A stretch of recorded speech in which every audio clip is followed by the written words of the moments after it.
இனிமேலும் சொல்றேன், உங்க நாடகத்தெல்லாம் பார்த்துக்கிட்டு மக்கள் சும்மா இருக்க மாட்டாங்க. நீங்க உங்களோட வசதிக்காக அவங்களோட நிக்கிறதும் அவங்களோட நிக்காம இருக்கிறதும், நாடகம் ஆடுறதும் நாடகம் ஆடாம இருக்கிறதும், அது சரி, நம்புற மாதிரியே நாடகம் ஆடுறதுல தான் நீங்க கில்லாடிங்களாச்சு. அதையும் மீறி நம்ம விவசாயிங்க உங்க போராட்டத்துக்கு எதிராக போராடினாங்கன்னா பிரச்சனை தான்.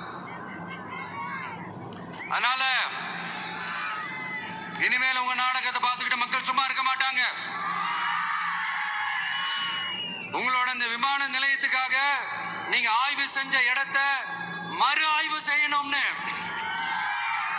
ஒன்றிய அரசுக்கும் மாநில அரசுக்கும் நான் கேட்டுக்கிறேன். விவசாய நிலங்கள் இல்லாத இந்த பாதிப்புகள் குறைவா இருக்கிற இடங்களா பார்த்து உங்களுடைய